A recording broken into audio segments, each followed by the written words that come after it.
गीता के अंदर से पढ़ रहे थे कमेंट्री, जो कि इस संदर्भ में थी। हम ये पढ़ रहे थे कि जब हम आमोद प्रमोद एन्जॉयिंग्स से परे चले जाएंगे, तब हमारे पास आनंद होगा। कामना सहायक थी, कामना बाधा है। तो इसके अंदर सहायक है, ये किस तरीके से हम इसको उपयोग में ले सकते हैं या फिर बाद में इसका रोल क्या है या इसके संबंध में क्या बातें हैं। तो ये कामना का बहुत विस्तृत तरीके से उसके अंदर वर्णन है गीता के अंदर। तो इसलिए उस संदर्भ में और बार-बार इस अफोरिज्म को ध्यान में रख के कि जब हम आमोद-प्रमोद से परे चले जाएँगे, तब हमारे पास आनंद होगा।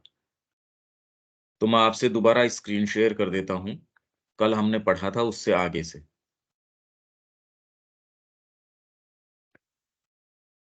ये जो कमेंट्री है गीता के ऊपर अपनी, उसका भाग 1 का पेज 211।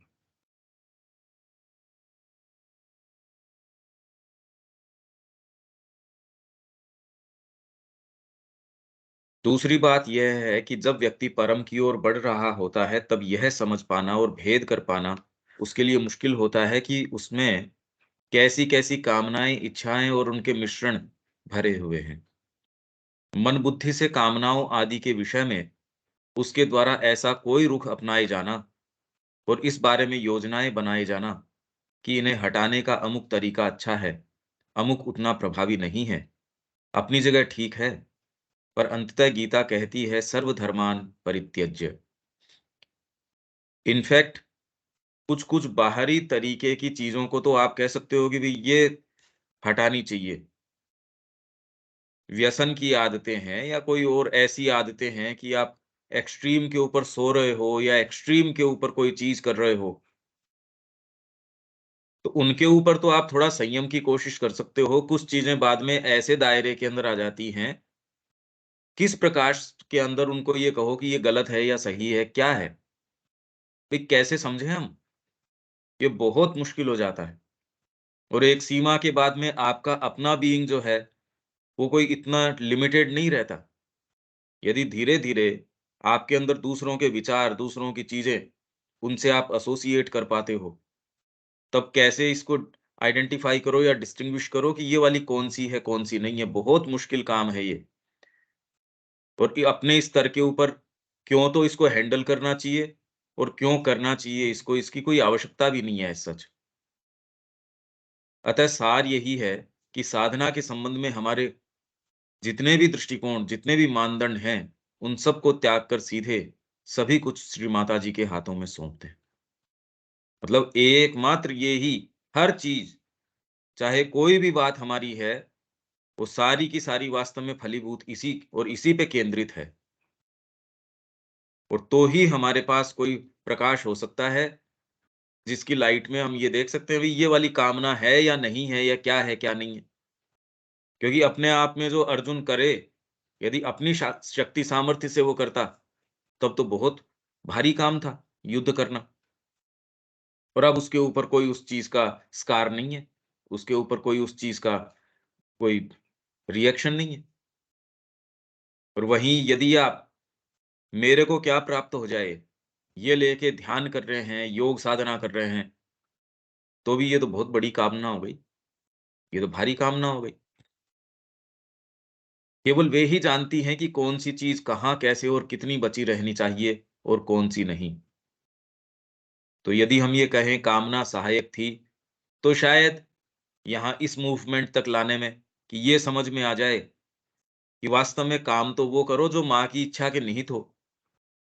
अगर यहाँ तक लाने में वो कामना है, ठीक है। भई जिस भी तरीके से एक प्रणाली है, परमात्मा काम में ले रहा है। हमने जिन्हें इच्छा, कामना, संकल्प, अभीप्सा आदि जो-जो मान रखा था, उनके विषय में सही रूप में तो केवल वे ही जानती हैं कि वास्तव में कौन-सा क्या है और किसे रखना है या त्याग देना है। वे जानती हैं। भई हम व्यक्तिगत स्तर के ऊपर यही तो मैं कह रहा हूँ, हमारे पास प्रकाश क्या है? जिसकी लाइट में हम ये कहें कि भई ये वाली चीज़ जानी चाहिए, ये कामना है। माँ के लिए आप बिज़नेस डीलिंग कर रहे हो, पूरा मनोयोग इसके अंदर लगा के क्यों नहीं करोगे आप? एक-एक पैसे का इसमें नहीं, ये किफ़ायत इसमें है, या फिर इसके अंदर अगर मैं एक्स्ट्रा इतने खर्च करता हूँ, तो इसमें इतना एक्स्ट्रा लाभ और हो जाएगा मेरे को। और आपकी चेतना जानती है कि ये सब जितना भी आप लाभ कर रहे हो, वो केवल माँ के निहित कर रहे हो। इसमें आपकी चेतना थ्रू एंड थ्रू जानती है कि इसमें कोई आपका बीच में लेना-देना ही नहीं है। उनके हाथों में सौंप देने पर उनकी क्रिया, इन सभी क्रियाओं से परे चली जाती है। मतलब आपको जिस मार्ग से लेके जाती है, वो कोई ज़रूरी नहीं है, व्यक्ति के खुद के ही नहीं समझ में आता है, यार ये हो क्या रहा है? और एक्चुअल में करती वो हैं। हाँ, पर इसको असमय ऐसी चीज़ न मान बैठें। वास्तव में ये समर्पण का पथ ही राजमार्ग है। परंतु इसका यह अर्थ नहीं कि व्यक्ति यथासमय आवश्यक उचित कर्म नहीं करेगा। भई इसका मतलब जड़ता थोड़ी हो गई, निष्क्रियता थोड़ी हो गई, क्योंकि ये सभी चीज़ें उसका अंग ही हैं। यदि व्यक्ति को सच्चा शुद्धिकरण, सच्चा परिवर्तन साधित करना है, परमोच्च की ओर जाना है, तो समर्पण का राजमार्ग अपनाना होगा, क्योंकि किसी भी मापदंड के सहारे व्यक्ति कोई आंशिक चीज़ें भले ही प्राप्त कर ले, परंतु अंततः तो ऐसा सर्वांगीण समर्पण ही करना होगा, जिसमें व्यक्ति के अंदर और कोई दूसरी प्रेरणा रहती ही नहीं। इसी राजमार्ग की ओर चलना होगा, इसके अतिरिक्त सच्ची संसिद्धि का और कोई मार्ग है ही नहीं। पर ये तो सारे ही इसको कहने के लिए तैयार हैं, क्योंकि ये एक बहुत बढ़िया कन्वीनिएंट कवरिंग है नई कोई भी चीज़ करने की।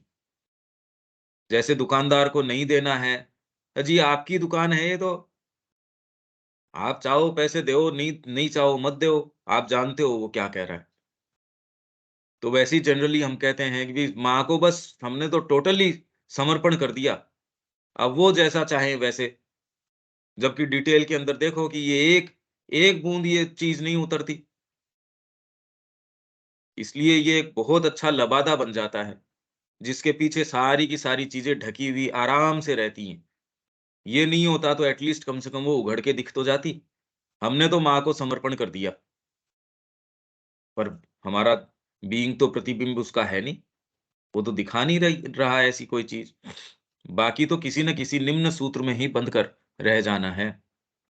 गीता का मूल भाव भी इसी समर्पण का है।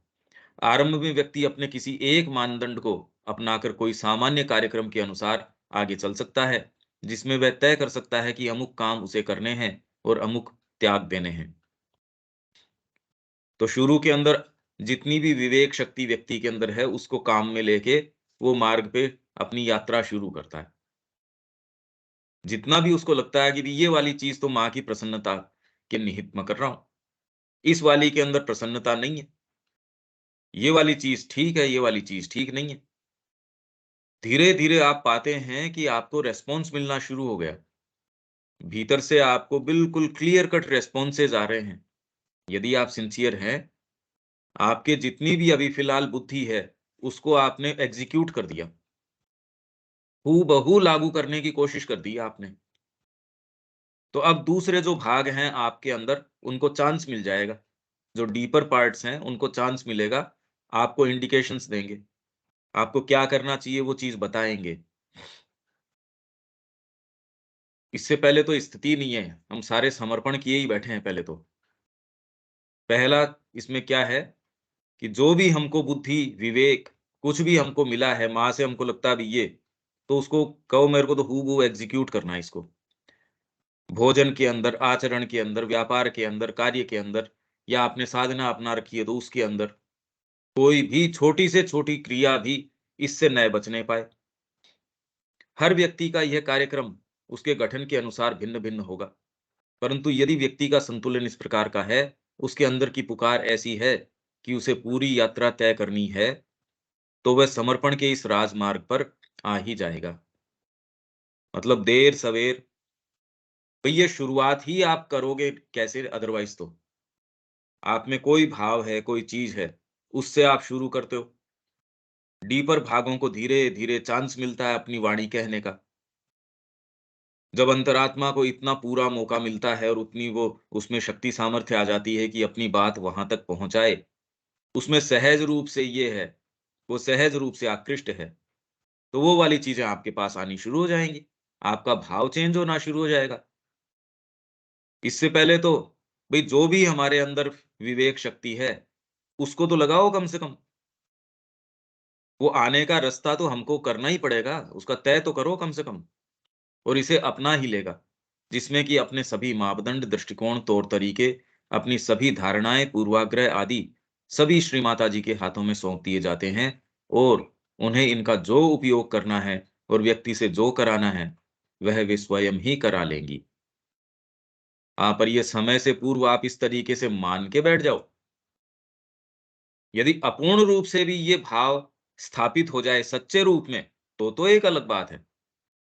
पर यदि हमारे और भागों की कन्वीनियंस के लिए इसको एक खाली लबादे के रूप में काम में ले लिया जाए, अब ये तो व्यक्ति की सिंसियरिटी के ऊपर है। ये तो हम सब के लिए अपने-अपने को देखने की बातें हैं ये तो। कोई भी किसी दूसरे को ये नहीं कह सकता भी आप ये कर रहे हो। हाँ, जब तक कि अगला ये कहे भी आप आपसे कोई राय नहीं ले रहा हो, आपको कोई गुरु रूप में स्वीकार कर रहा हो, तो एक अलग बात है, तो रिस्पॉन्सिबिलिटी हो गई। व्यक्ति को इसके लिए तैयार रहना होगा कि इस मार्ग में वह धोखा खा सकता है और निश्चित खाएगा ही। निश्चित ही है ये तो, कि हमने समर्पण कर दिया। प्रायः व्यक्ति इसका स्पष्टीकरण देता है कि श्री माँ की ऐसी इच्छा थी, इसलिए ऐसा हो गया। हालाँकि वह धोखा खाना भी साधना का ही अंग है, यदि मूवमेंट सच्चा शुरू हुआ है तो।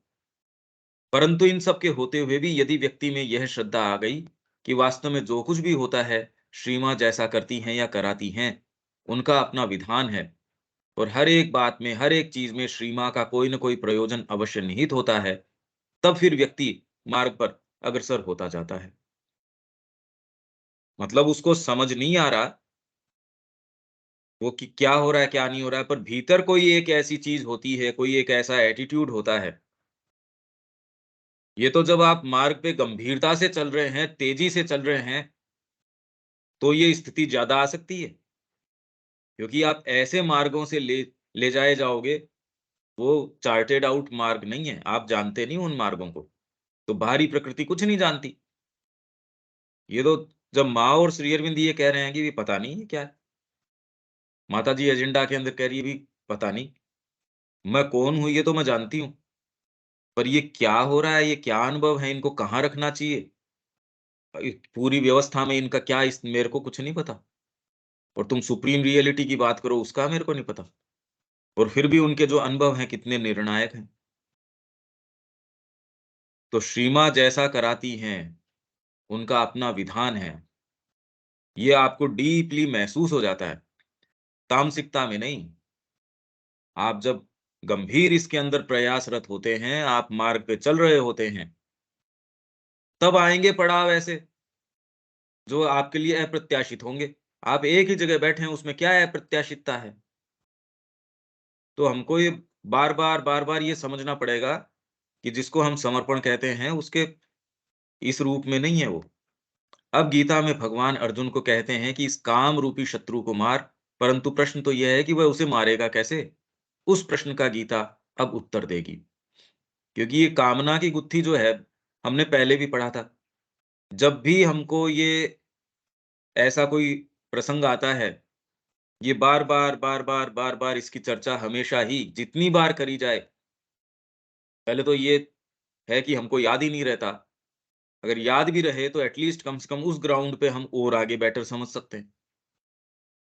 तो ये 42वां श्लोक तीसरे अध्याय का होना चाहिए ये। हाँ, तीसरे अध्याय का। वे कहते हैं कि इंद्रियाँ उनके विषयों से ऊपर परम होती हैं। इंद्रियाँ विषयों से ऊपर होती है। मतलब जो भोजन आप कर रहे हो, उस भोजन से श्रेष्ठतर है वो इंद्री, जो उसका रस लाभ कर रही है। और इंद्रियों से मन ऊँचा होता है, क्योंकि इंद्रियों को मन काम में ले रहा है। भी जो आपके विषय हैं इंद्रियों के, उनसे इंद्रियाँ ऊपर है और इंद्रियों से मन ऊपर है और मन से बुद्धि ऊपर है।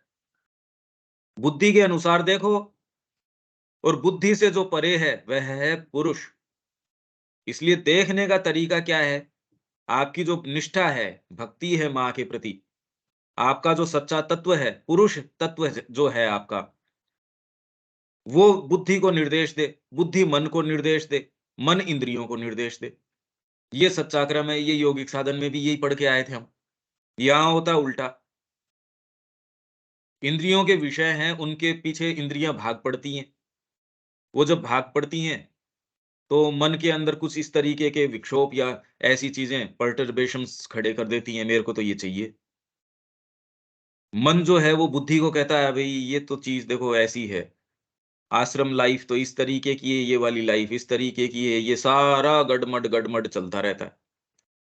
सारा ये लबादा है, अपनी कामनाओं को किस तरीके से ढक सकें। इस जीवन में भी हम तो माँ का ही काम कर रहे हैं, हम तो ये भी यही कर रहे हैं।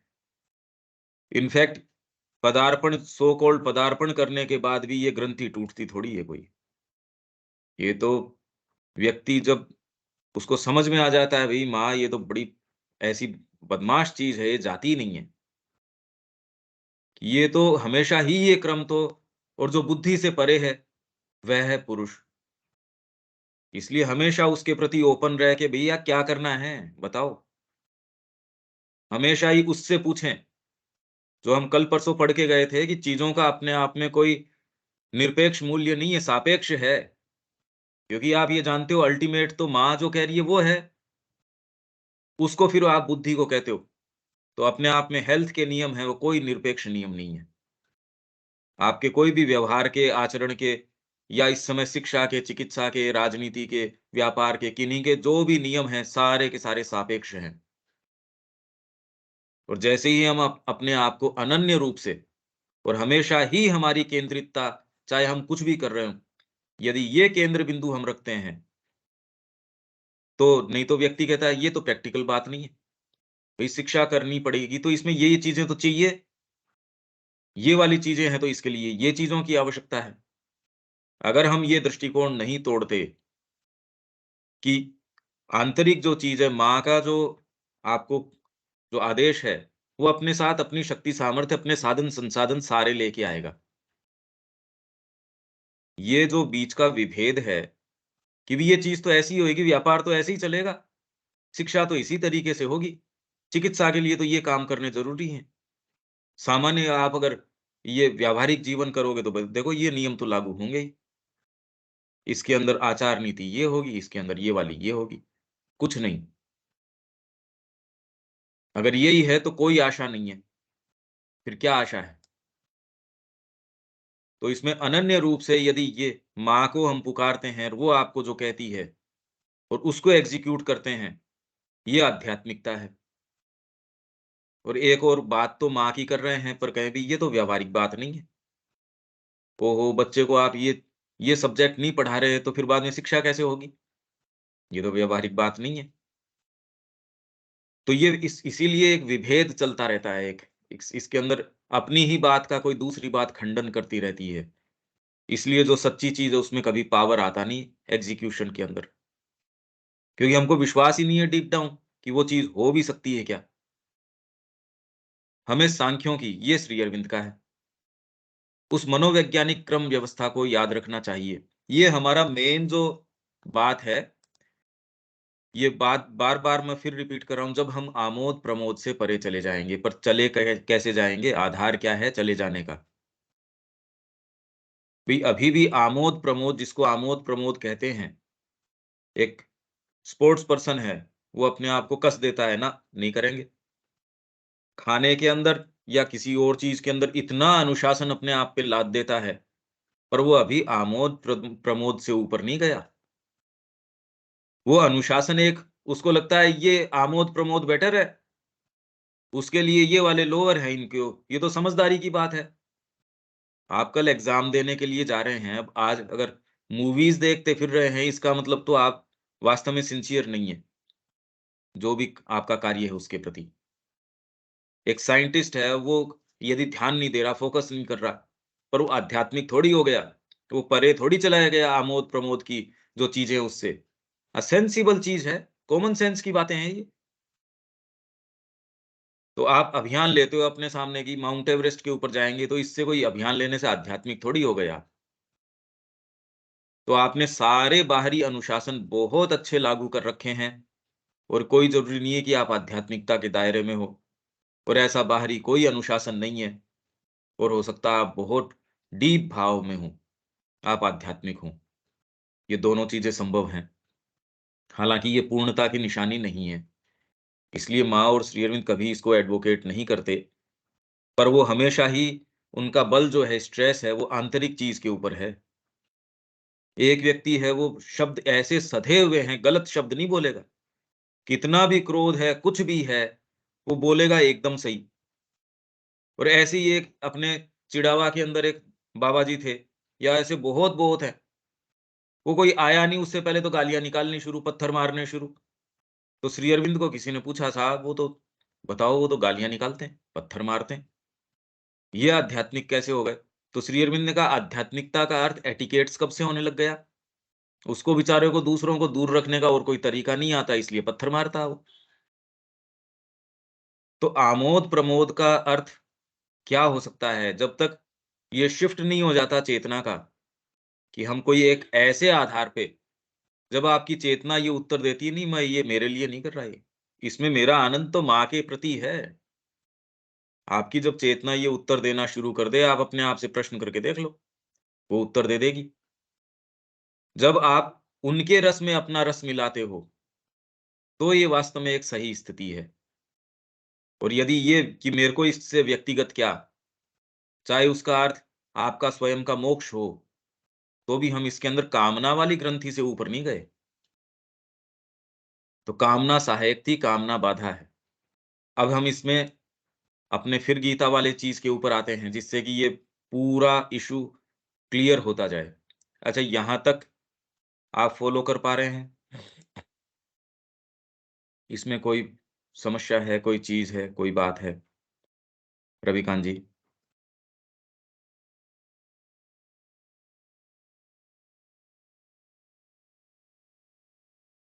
स्पष्ट है, बहुत अच्छी तरीके से मैंने कल भी पढ़ लिया था ये, हाँ, और बहुत स्पष्ट करके आपने बहुत डिटेल में समझाया है इसको, हाँ, और पढ़ने से ज़्यादा क्लियर होता है। हाँ, मतलब उसको जब, जैसे ये चर्चा है, इसको दोबारा आप जब हाँ, रिपीट करते हो, तो और क्लियर होती है फिर ये बात। और ये पुस्तक तो आपके पास है, और ये गीता के ऊपर इस तरीके की कमेंट्री जितने को संभव हो सके उतने को ये भेजिए, जिससे श्री अरविंद का ये जो विचार है गीता के संबंध में, जी, सारे इससे अवगत हों। जितना हो सकता है उतना अपन प्रयास करेंगे इसका। हुँ, हमें सांख्यों की उस मनोवैज्ञानिक क्रम व्यवस्था को याद रखना चाहिए जिसे गीता स्वीकार करती है। कौन-सी क्रम व्यवस्था? वो कह रहे अहंकार, फिर बाद में बुद्धि, और फिर बाद में मन। मन के बाद में इंद्रियाँ, इंद्रियों की फिर बाद में जो है तन्मात्राएँ, उनके फिर बाद में पंच महाभूत। ये सांख्य इस तरीके से 24 तत्वों का निरूपण करते हैं। तो ये मनोवैज्ञानिक क्रम व्यवस्था है, और हम नीचे से पकड़ते हैं चीज़ को। हम इंद्रिय विषयों के आधार पे, आहा! ये तो बहुत बढ़िया है। ये हमने देखा था ना यौगिक साधन में, कि कैसे इंद्रियों के अंदर ये चीज़ आते ही फिर बाद में अगर साथ में उसमें कोई भय हो तो कैसे देखती है? उसके प्रति आसक्ति हो तो कैसे देखती है? क्रोध हो, घृणा हो, ये कोई भी आपके भाव हों, तो ये तो मन तक जाते-जाते ही बीच के अंदर व्यवधान ले आते हैं। फिर मन तक एक पिक्चर पहुँचती है, मन उसको बुद्धि तक ट्रांसफ़र करता है। हमने ये भी बात करी थी कि मन अपने आप में एक इंद्रिय भी है, और मन अपने आप में एक चैनल वाहिका भी है।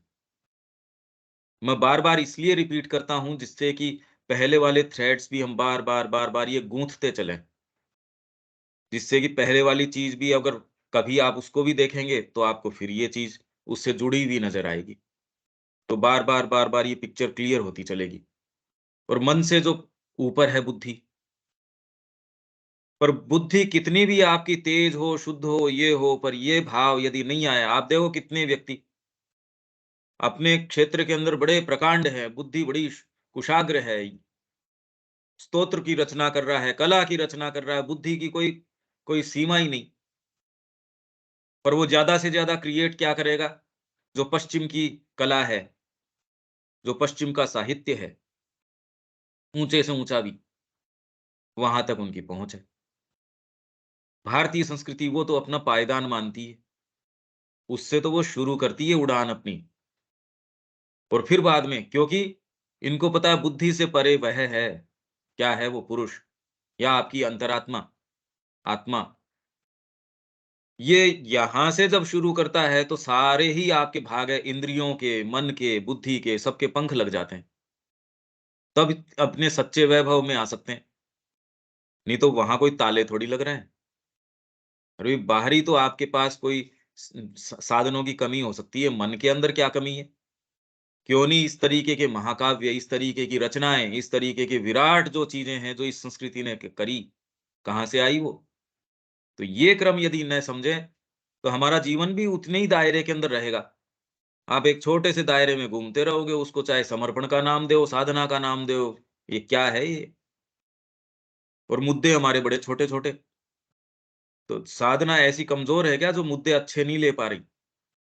इस क्रम व्यवस्था में एक और पुरुष है, जो स्थिर, अकर्ता, अक्षर, एक और अविकसनशील या अपरिवर्तनशील है।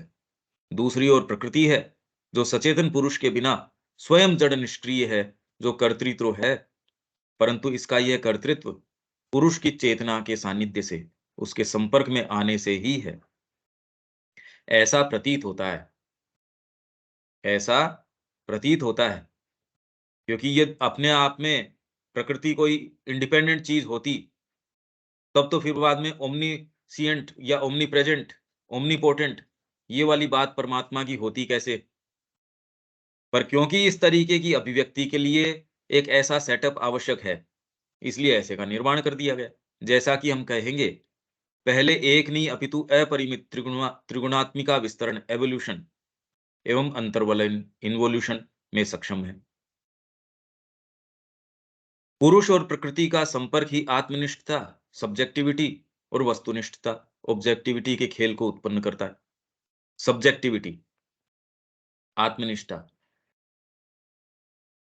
ऑब्जेक्टिवली हमारे सामने एक टेक्स्ट रखा हुआ है, जो कि आप भी हिंदी जानते हो तो आप भी पढ़ पा रहे हो, एक दूसरा है वो भी पढ़ पा रहा है।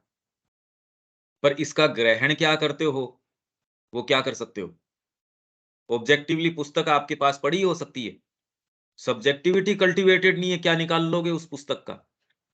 इसलिए पुरुष और प्रकृति का जो संपर्क है, वो सामने एक चीज और उसको ग्रहण करने वाली चेतना, सब्जेक्टिविटी, इसके खेल को उत्पन्न कर देता है।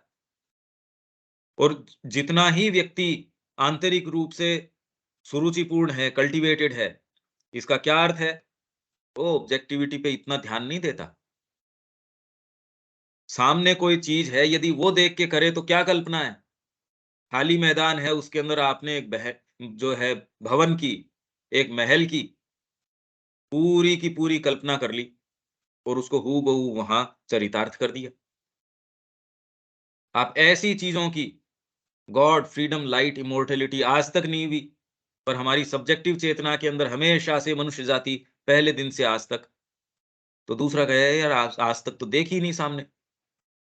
तो इसलिए जितने ही आप कल्टीवेटेड होगा, मतलब ये है कि ये आत्मनिष्ठता आपकी बहुत प्रबल है, और आत्मनिष्ठता का मतलब पुरुष तत्व, ये ही एक्चुअल में क्रिएट करता है। तो यदि आप ऑब्जेक्टिविटी के ऊपर ज्यादा प्रभावी हो, सामने से ये साधन संसाधन होंगे तो शिक्षा केंद्र माँ का काम तब होगा। तो आप फिर अपने आप को ऑब्जेक्टिविटी से, सामने जो चीजें हैं उनसे जो संलिप्त कर रहे हो, इसमें तो कोई विशेष क्रिएशन नहीं हो सकता। अरे भाई कला है, साहित्य, संगीत है, इन्हीं का नहीं हो सकता, तो और कोई डीपर चीज़ों का तो हो ही कहाँ सकता है। अगर आपकी कल्पना नहीं है, तो क्या क्रिएट कर लोगे? फिर तो ऑब्जेक्टिवली सी सामने मैंने कोई चीज़ देखी, वैसा का वैसा कर दिया, तो वो तो श्री अरविंद कह रहे अब तो कैमरा है, पहले कैमरा नहीं था, इस आर्ट की अपनी कोई वैल्यू होगी। या बच्चों को सिखा देते हैं, सामने देखो ये ऐसी चीज़ दिख रही है, पहाड़ पे बैठो तो ऐसे, फिर पर्सपेक्टिव दिखाते हैं उनको कि थोड़ा-सा एंगल ये चेंज करो। उतने तक बच्चे को सिखाने तक तो ठीक है। बाकी तो यदि ये पुरुष तत्व मतलब आपकी अंदर जो चीज़ है, उसकी प्रबलता इसके ऊपर है, वो बाहरी चीज़ों से नहीं। तो जितना ही आप अंदर निवास करते हैं, इनफैक्ट उतना ही आप बेटर क्रिएट कर पाते हैं, क्योंकि सारी चीज़ तो अंदर से बाहर है, जो कि हमारी सत्ता का अनुभव है। तो इन दोनों के खेल से सारी चीज़ उत्पन्न होती है। तो आज तक किसने सबसे ज़्यादा उत्पन्न किया, इस संस्कृति ने क्यों किया उत्पन्न इतना? और उसको कभी कोई ये महसूस नहीं हुआ कि मैं आराम कर लूँ, कभी नहीं। तो ऐसी क्या बात थी? तो इसके पीछे सूत्र क्या है? यदि ये कर्म का सूत्र है, तो ये हमारे लिए भी साइकोलॉजिकली उतना ही लागू होना चाहिए। तो ये हमको मिलता है कि यदि सब्जेक्टिवली हम ज़्यादा एक्टिव या उसके अंदर विकास कर पाते हैं, तो ऑब्जेक्टिवली कुछ कर पाएँगे, नहीं तो भई सावित्री की पुस्तक, यूँ क्या है उसके ऊपर अक्षर लिखे हुए, एक किसी क्रम से, शाई है इस क्रम से उस पे लगाई हुई है। जिसको वो भाषा नहीं आती क्या बना पाएगा? जिसको भाषा आती है और जो साहित्य का बहुत अच्छा ज्ञान भी है, तो भी सावित्री से क्या निकाल पाएगा? अर्थ तो नहीं निकाल पाएगा उसका, हाँ, शब्दार्थ कर लेगा। जो अनपढ़ व्यक्ति है उससे बेटर शब्दार्थ कर लेगा। पर एक्चुअल में क्या निकाल पाएगा सावित्री से? या साहित्य जो आपको देना चाहता है उससे क्या निकाल लेगा? हम रामचरितमानस है, भागवत है, ये सारे पुराण हैं। कितने-कितने लोग हैं, पढ़ ही रहे हैं। श्री अरविंद ने कहा पिछले 2000 वर्षों से कोई भी भारतीय वेद को नहीं समझ पाया। अब ये तो एक ऐसा स्टेटमेंट है कि जबरदस्त ग्राउंड चाहिए ये कहने के लिए।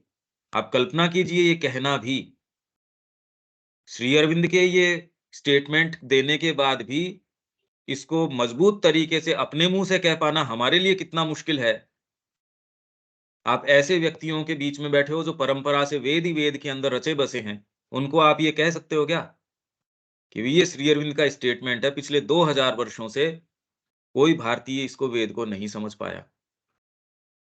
तो ऐसी क्या बात है भई?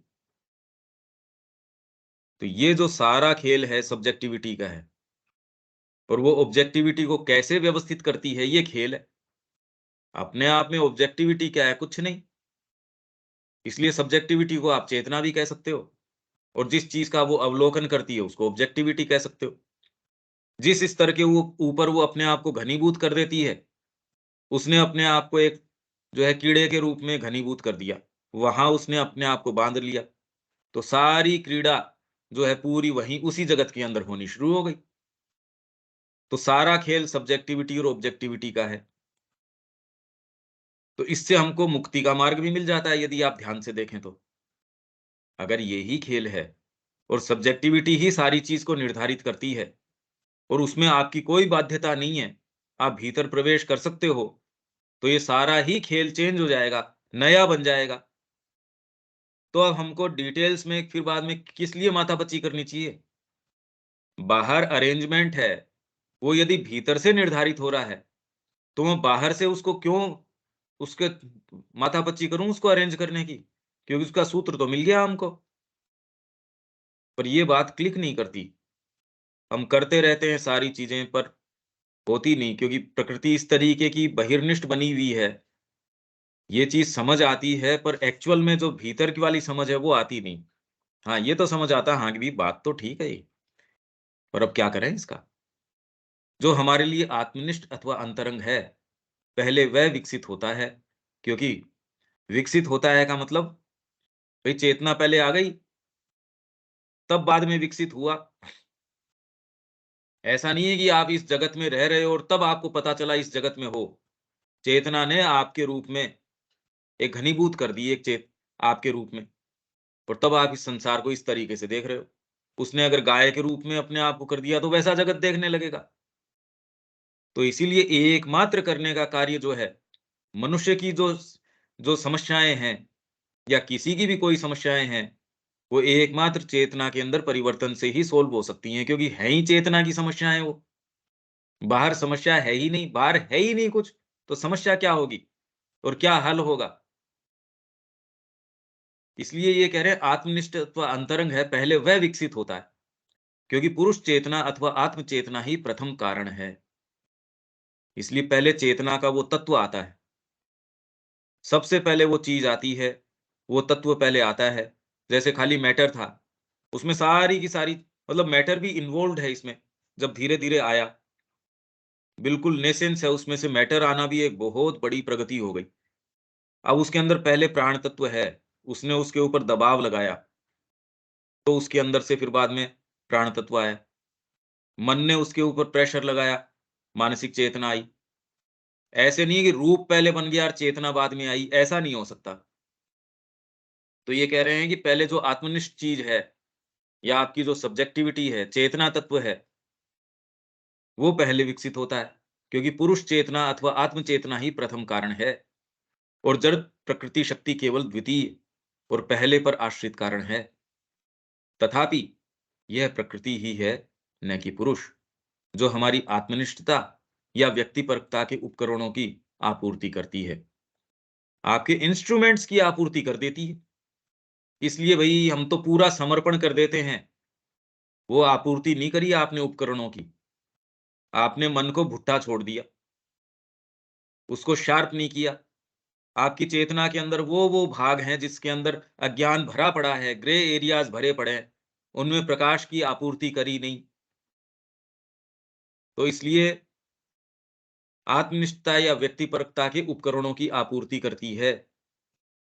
ये हम सारे जो ये पूरा अध्ययन कर रहे हैं, सारा सत्संग कर रहे हैं, इन्हीं उपकरणों को सही बनाने के लिए और आपकी सब्जेक्टिविटी को और उद्दीप्त करने के लिए, दोनों एंड के ऊपर काम करना होगा।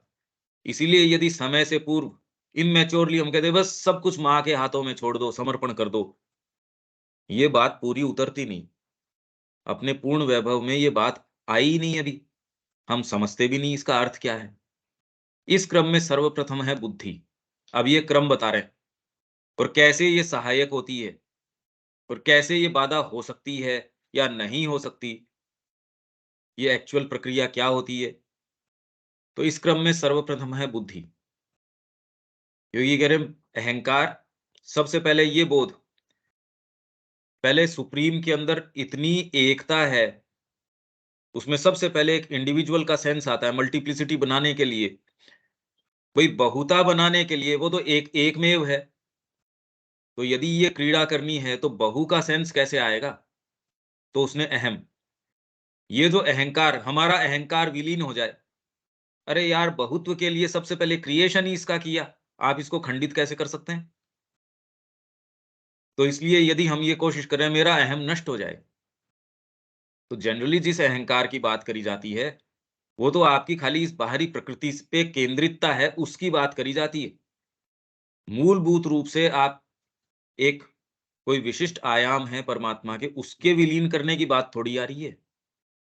हाँ, वो फिर बाद में उसका क्या अर्थ है, देखो इसी के अंदर जो ये एफोरिज़्म है, जो ये बाद में आएगा कि जब हम वैयक्तिकरण इंडिविजुअलाइज़िंग से परे चले जाएँगे, तब हम यथार्थ व्यक्ति पर्सन होंगे।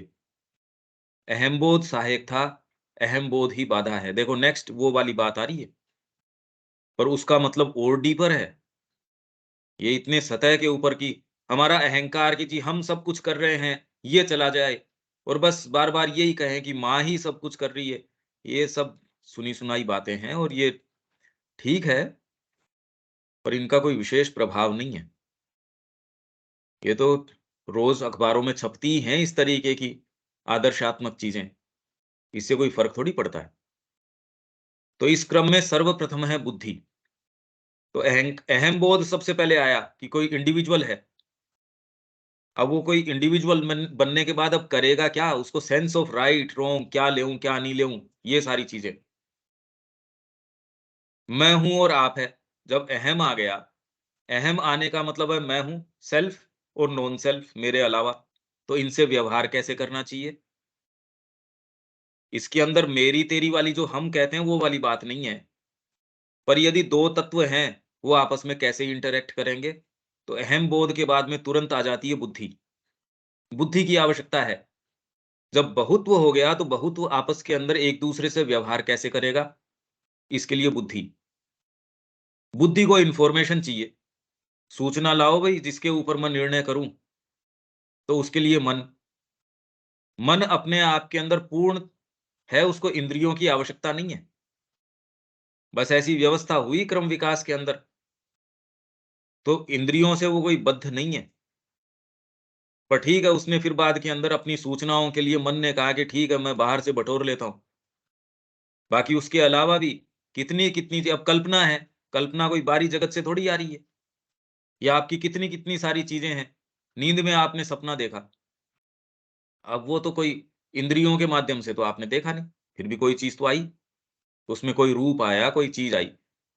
कलाकार कोई ऐसे रूप की कल्पना करता है, जो बाहरी भौतिक जगत के अंदर नहीं है। वो जब उसको चित्र बना देता है उसका, तो श्री अरविंद कह रहे हैं, हम पढ़ के भी गए हैं इसको, राष्ट्रीय जो मूल्य है कला का। एक कलाकार ने एक कोई चेहरा, कोई ऐसा चेहरा जो पहले नहीं था और धीरे-धीरे 20, 30, 40, 50 वर्षों के अंदर आप पा रहे हो, अरे! इससे पहले तो चेहरे का रूप ही अलग था, इसका गठन ही अलग था। इस ज जब इस कलाकार ने ये चीज़ ये प्रस्तुत करी, उसके बाद देखो इस संस्कृति में चेहरे ही बदल गए। तो ऐसी आवश्यकता नहीं है मन को कि इनको इंद्रियों की, पर ठीक है उसने ऐसा किया। पर इंद्रियों के अंदर फिर बाद में वो तो सारा ये जो बता ही रहे हैं सांख्य। तो सर्वप्रथम है बुद्धि, अर्थात प्रकृति शक्ति को विकसित होती, प्रकृति शक्ति से विकसित होती विवेकशील और निर्णायक शक्ति, और बुद्धि के साथ विकसित होती है अपने को दूसरों से पृथक करने वाले अहंकार की शक्ति। मतलब अहम बोध के साथ सबसे पहले अहम बोध, और ये कि मैं दूसरों से डील कैसे करूं, तो ये जो अहंकार मतलब मन, मन है कि मैं इनके साथ, तब इस विकास के द्वितीय क्रम में इस बुद्धि और अहंकार में से इंद्रिय मन या मनस की शक्ति उत्पन्न होती है, जो विषयों की पृथक पृथक पहचान करता है। यहाँ हमें भारतीय नामों का प्रयोग करना चाहिए, क्योंकि उनके पर्यायवाची अंग्रेजी शब्द सचमुच उनके पर्याय नहीं है। तो कामना सहायक थी। यहाँ जब ये प्रक्रिया जब चालू हुई, उसमें आपको इसको चलाएगा कौन इस सारे को?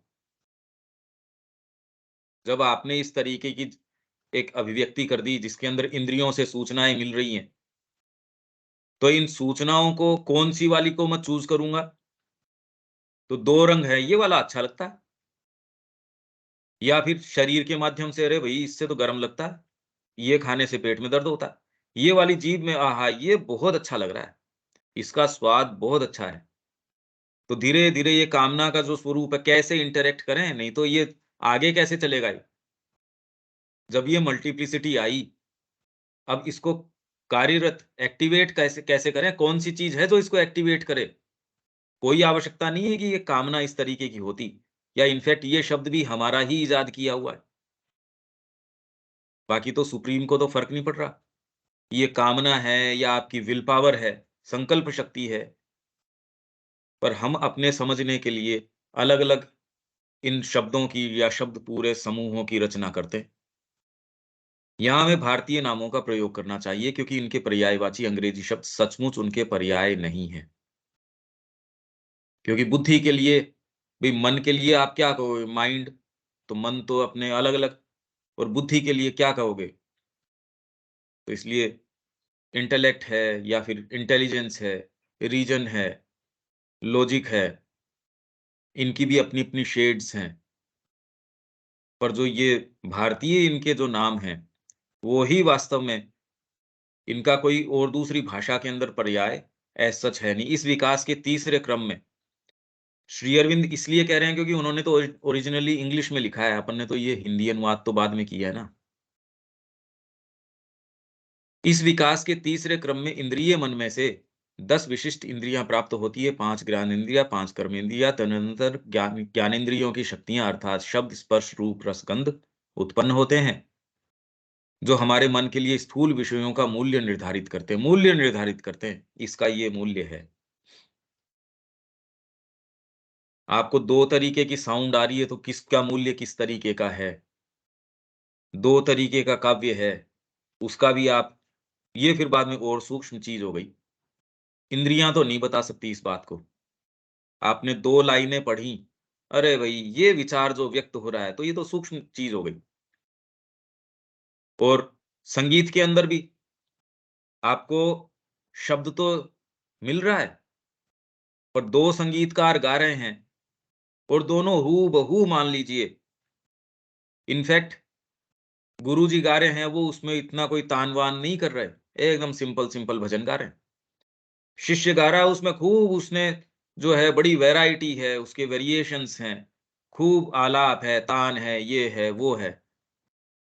तो भी आपके अंदर कोई इसके शब्द के भी पीछे पीछे एक डीपर सेंस है। तो वो कहता है यार ये जो मेरे को जो वो मूल्य निर्धारित कर देता है, जो रस इसमें गुरुजी वाले में आया, वो इसने वैरायटी प्रस्तुत करी और मज़ा नहीं आया इसमें। उसने 15 तरीके के आइटम खिलाए पर इसने जो है, तो रस जो है, वो बता देगा नहीं, नहीं, मूल्य निर्धारित कर देता है वो। गंध का भी मूल्य निर्धारित कर देता है। तो आप चयन कर लेते हो, इस आधार पे कि भई कामना है या क्या है या फिर उसका अपना-अपना मूल्य है। ये सारों से फिर बाद में ये सारी चीज़ें चालू हो उठती। हमारी आत्मनिष्ठा में पदार्थों की जो प्रतीति होती है, वह उन्हीं के द्वारा होती है। पदार्थों की जो प्रतीति होती है, वो जो शब्द, स्पर्श, रूप, रस, गंध, इन्हीं 5 विषयों के उपादान स्वरूप पंच महाभूत उत्पन्न होते हैं, जिनके विभिन्न सम्मिश्रणों से बाह्य जगत के पदार्थ उत्पन्न होते हैं। भी आकाश है, जल है, वायु है, अग्नि है, ये इस तरीके से। मतलब जो मटेरियल है, उसकी घनीभूत कितनी अवस्थाएँ हैं।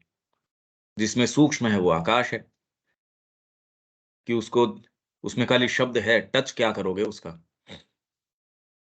वायु के अंदर फिर बाद में स्पर्श भी करने लायक चीज़ हो गई। ऐसे ही इसके अंदर फिर बाद में एक-एक कि एक-एक चीज़ जुड़ती जाती है। तो आकाश जो चीज़ है, वो सूक्ष्म है। प्रकृति के गुणों की ये अवस्थाएँ और शक्तियाँ पुरुष की विशुद्ध चेतना में प्रतिभासित होकर हमारे अशुद्ध अंतःकरण के उपादान बनती हैं।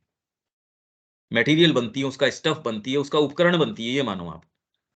हमारा जो अशुद्ध अंतःकरण है, अशुद्ध इसलिए है क्योंकि इवोल्यूशन से आ रहा है। जिसके अंदर शरीर के अंदर नीचे का जड़ तत्व प्रवेश कर देता है, जैसा हम भोजन वगैरह कर रहे हैं। प्राण के अंदर जो नीचे वाली चीज़ है, वो प्रवेश कर रही है। मन के अंदर प्राण प्रवेश कर रहा है। तो ये सारे के सारे जो है, ये अशुद्धियाँ ऊपर तक चलती रहती हैं। तो ये अशुद्ध इसलिए कि इसका कार्य बाह्य जगत के अनुभवों और अंतःकरण पर होने वाली उनकी प्रतिक्रियाओं पर निर्भर है। अशुद्धि का कारण बता दिया। यही बुद्धि जो मात्र निर्णायक शक्ति है और जो अपनी अनिश्चित निश्चेतन शक्ति में से सब जड़वत निर्णय किया करती है, हमारे लिए मेधा और संकल्प का रूप ले लेती है। मनस जो एक निश्चित निश्चेतन शक्ति है, प्रकृति के भेदों को बहिरंग क्रिया और प्रतिक्रिया के द्वारा ग्रहण करता और आकर्षण के द्वारा उनसे संलग्न होता है। आकर्षण विकर्षण चयन कैसे करे नहीं, पशु कैसे चयन करे? हाँ, ये फल का रंग ऐसा है, दूर से आकर्षित कर रहा है, नहीं तो इतना चमकदार कोई पौधे के तो कोई उपयोग का है नहीं। फल का प्रयोग पौधा तो करता नहीं, खाली अपनी संतति आगे कैसे लेके जानी है। तो क्या अर्थ हुआ उसका? पौधे के लिए तो महत्व नहीं है। आकर्षित करता है, इस गंध से ये चीज़ आकर्षित होती है, इससे वाले ये आकर्षित होती है। तो और मन जो है इनके कैसे ये वाली ठीक है। इस समय आपके जीभ का स्वाद कैसा है? जी ये है, तो इसका मतलब आपके ये है। तो इसमें कोई आप कहें मैं कामना से परे चले जाऊँ इससे अरे नहीं, ये तो एक प्रकृति ने इस तरीके की व्यवस्था करी है। तो इसमें अब करें क्या? इन्होंने आपको बता दिया इसको अपने स्तर के ऊपर माथापच्ची मत करो। मेरी कामना से मुक्ति हो जाए, मेरी इससे मुक्ति हो जाए।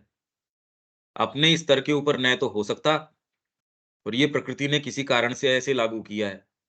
इन्होंने क्रम बता दिया कि सबसे ऊपर है पुरुष, हमारे लिए है माँ और हमारे उनके प्रति हमारी इंटीमेसी। उस क्रम से यदि आप इस रखते हैं, तो यथा योग्य और यथा समय भोजन होगा और उसमें रस ग्रहण करना गलत नहीं है। किसी व्यक्ति से व्यवहार कर रहे हो, उसमें सच्चा व्यवहार कर पाओगे, सच्चा प्रेम कर पाओगे। तो प्रेम की जो अनुभूति है, वो गलत नहीं है। उसने जो रूप ले लिया है, वो गलत है। चीज़ों में जो रस ले रहे हो, वो उसने जो रूप ले लिया है, वो गलत हो गया, बाकी रस अपने आप में गलत नहीं है। शब्द है, वो अपने आप में गलत थोड़ी है। पर शब्द की अपनी आसक्ति के लिए शब्द सुन रहे हो, वो गलत है। तो यदि हम ये कहते हैं कि कामना से छुटकारा पालो, तो कैसे पालो? ये कैसे करें? इंद्रियों को बंद कर दें?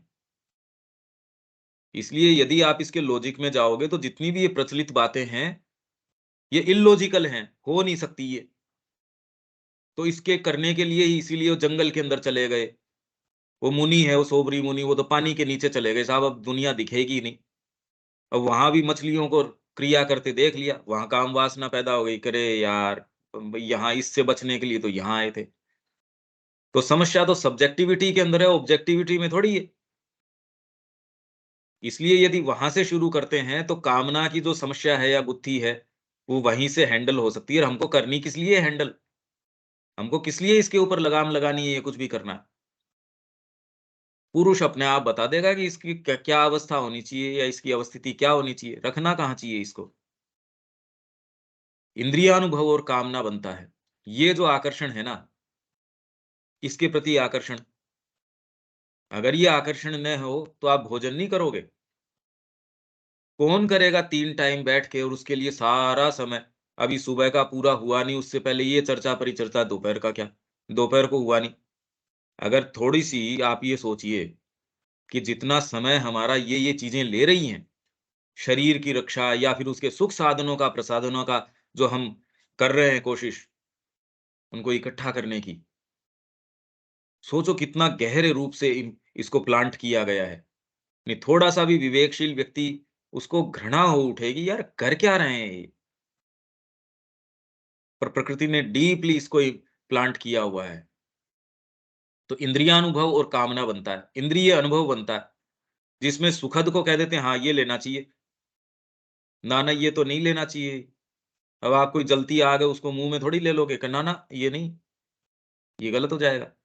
अब भोजन के अंदर से भी ट्राइड एंड टेस्ट, अरे ये बहुत अच्छा टेस्ट है इसका, इसका ये ठीक नहीं है, ये खाने से पेट में दर्द हो जाता है, ये खाने से तृप्ति होती है, ये वाले से ये, तो सारे के सारे फिर बाद में धीरे-धीरे, धीरे-धीरे इसका रूप ले लेते हैं। जो बुद्धि और संकल्प के ही भोंडे या विकृत रूप हैं। इसलिए हम कहें इनसे हम पिंड छुटा लें, कहाँ से? अगर नीचे से शुरू करेंगे ये प्रक्रिया नहीं शुरू होगी। यही इंद्रिय मन संवेदनात्मक, वेगात्मक और स्वैच्छिक या इच्छा प्रधान बनता है। इच्छा प्रधान से यहाँ अभिप्रेत है निम्न कोटि की इच्छा, आशा, उत्कंठा, कामना में आवेश, प्राणिक आवेग, और ये सब के सब संकल्प शक्ति के ही विकार हैं। तो हमको परिवर्तन इनकी विकृति के अंदर उनको हटा के करना है। बाकी अपने आप में रस ग्रहण की क्रिया वो चली थोड़ी जाएगी। रस तो ज़्यादा आना शुरू हो जाएगा। आप जब अच्छा भोजन करते हैं तो उसका रस कम थोड़ी हो जाता है। एक तो विषाक्त भोजन है और वही एक बहुत अच्छा भोजन है और इतने शुद्ध हाथों से बना है। उसमें जो रस की क्रिया है वो कम थोड़ी हो जाएगी। कानों के अंदर जब आप सुनते हैं, एक तो कोई यूँ ही कोलाहल सुन रहे थे, तो कान फोड़ थोड़ी लेंगे, उसके अंदर शब्द माँ का जो गुणगान है वो आएगा। जो हम चर्चा परिचर्चा कर रहे हैं, कान कहेंगे भई इसमें जो सुख मिलता है। तो आपके ये जो इंद्रियाँ भी हैं, ये जिस वास्तव में जिस उद्देश्य के लिए है कि कैसे हम इन चीज़ों से प्राप्त करें, तो इश्यू तो खाली उस विकार को हटाना है। तो विकार के अपने स्तर से हट भी नहीं सकता। विकार है या नहीं है, पहले तो ये भेद कैसे किया जाए? और है तो भी हटाएँ कैसे? तो ये सारों की फिर बाद में एकमात्र फिर वही आ जाती है। ये तो माँ जानती है। तो अपने आप को उनके हाथों में दे दें। और ये हमारी सिंसियरिटी जानती है कि भी वास्तव में हर चीज़ का उत्तर अगर उससे पूछ लो, ये मैं किस लिए कर रहा हूँ? माँ के लिए कर रहा हूँ, इसमें बात क्या है? बहुत सीधी-सीधी बात है। इंद्रियाँ इस इंद्रिय मन का उपकरण बनती हैं। जो आपका इंद्रिय मन जो है, क्योंकि मन अपने आप में क्यों कहा है ये सेंस माइंड? क्योंकि माइंड के अंदर ऐसी क्षमता है जो सेंसेस के बिना काम करता है। इनफैक्ट ज़्यादा काम वो वैसे ही करता है। इंद्रियों से आप कितनी सूचना ग्रहण करते हो? इंद्रियों से तो हम बहुत कम सूचना ग्रहण करते हैं। हमको लगता है कि हम सूचना ग्रहण कर रहे हैं। जिस स्थान पे बैठे हैं, वहाँ की डिटेल पूछ लो, आप कहोगे मेरे को तो नहीं पता। आपकी सीढ़ियाँ कितनी हैं? इस साइड में ये कितनी है? अगर डिटेल आपकी अगर 50 साल से रह रहे हो तो पूछें, तो कोई ज़रूरी नहीं है कि मेरे को पता हो। तो इंद्रिय मन का उपकरण बनती हैं ये इंद्रियाँ, जिनमें इंद्रिय गम्य ज्ञान की 5 ज्ञानेंद्रियाँ और हमारे आवेगों और प्राणिक अभ्यासों की 5 सक्रिय कर्मेंद्रियाँ जो अंतरंग जगत और बहिरंग जगत के बीच मध्यस्थ का काम करती हैं। बाकी सब हमारी चेतना के विषय, इंद्रियों के विषय हैं। ये यहाँ अब आगे तो जो है ना, आगे का पैराग्राफ आगे करते हैं। मैं इसको बिल्कुल श्री अरविंद डिटेल के अंदर ये पूरी क्रियाएं कैसे, क्यों कामना सहायक थी, किया क्या कामना ने, और अर्थ क्या है कामना का। नहीं तो हम कामना को हटा देना चाहिए, कामना बड़ी खराब चीज है। ये तो कह रहे बुद्धि का ही एक विकृत रूप है ये।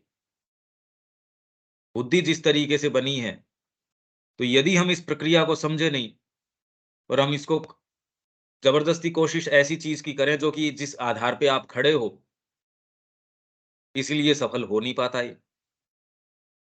इसलिए इसको तोड़ने के लिए कहे मेरा अहम चला जाए, और जब तक ये है कि मेरा अहम चला जाए, आप तो उसी चीज को एनफोर्स कर रहे हो, तो अपनी ही बातों का खंडन चलता रहता है। तो इसलिए ये गुत्थी हमारी थोड़ी सी सुलझ जाए, तो हम थोड़े से इसमें एटलीस्ट बुद्धि से तो इस पोजीशन में आए कि हाँ, इसका अर्थ क्या है। आगे का हम कल ले लेंगे इसको। थोड़ा सा अगर 2 दिन 1 दिन और लगता है, तो ये बहुत अपने लिए फ्रूटफुल है। इसके अंदर किसी के कोई बात, कोई चीज।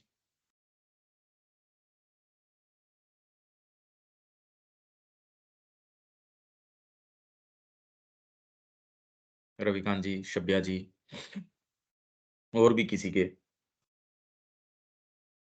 जी, क्या पूछा आपने? मैं कह रहा हूँ ठीक है यहाँ तक, इसमें और हाँ, कोई बात है क्या?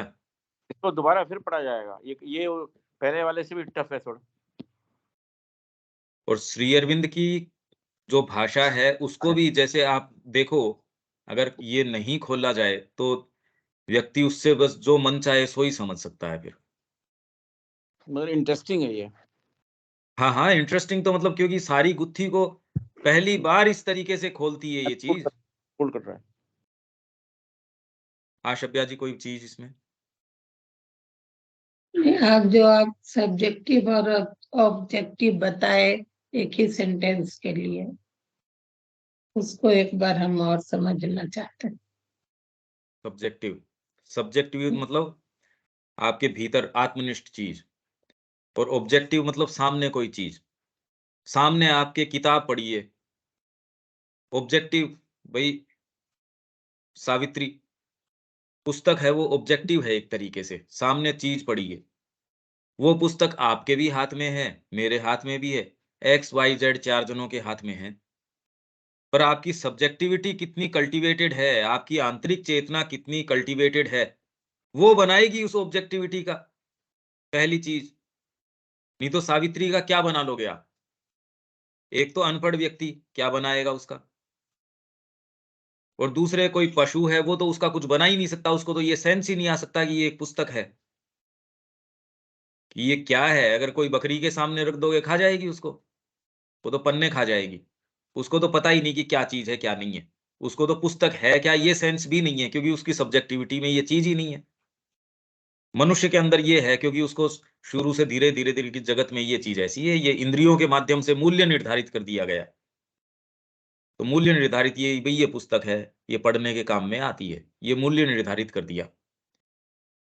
उसके बाद में इसके अंदर ज्ञान होता है, फिर आपने भाषा सीख ली। पर जब तक आपके कोई डीपर कोई चीज आई नहीं, आपने साहित्य का ज्ञान ले लिया, तो आप कोई सामान्य व्यक्ति है उससे बेटर पढ़ पाएंगे सावित्री को। पर अगर भीतर का आपके जो दीपक जला नहीं, क्या कर लोगे उसका? तो वैसे ही जगत में जो भी निर्माण होता है, वो आपकी आंतरिक क्या चीज है, उसके आधार पर निर्माण होता है। और ये 2 पार्ट है, इनका इंटरेक्शन चलता रहता है, ऑब्जेक्टिविटी और सब्जेक्टिविटी। ठीक है। हाँ भैया।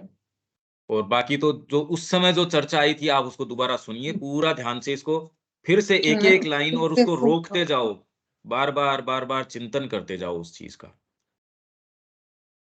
ये टेक्स्ट आपके पास है ही, और ये हाँ रिकॉर्डिंग के है। आधार पे आप बार बार उसका अपने स्तर पे, क्योंकि मैं कोशिश करता हूं, पर उससे उससे तो और अनंत गुना पर अपने को एक सीमा में रखनी पड़ती है चीजों को, कि हम एटलीस्ट कम से कम एक पिक्चर भी प्रोवाइड कर दें, जो पिक्चर थोड़ी डिटेल भी हो, पर इतनी भी ज्यादा नहीं हो, एक दायरे के अंदर हो, नहीं तो फिर अपना ये कभी यात्रा ही पूरी नहीं होगी। ठीक है, यहाँ विराम देते हैं, कल ठीक है फिर भैया। मिलते हैं। जय श्री माँ। जय श्री राम। जय श्री माँ।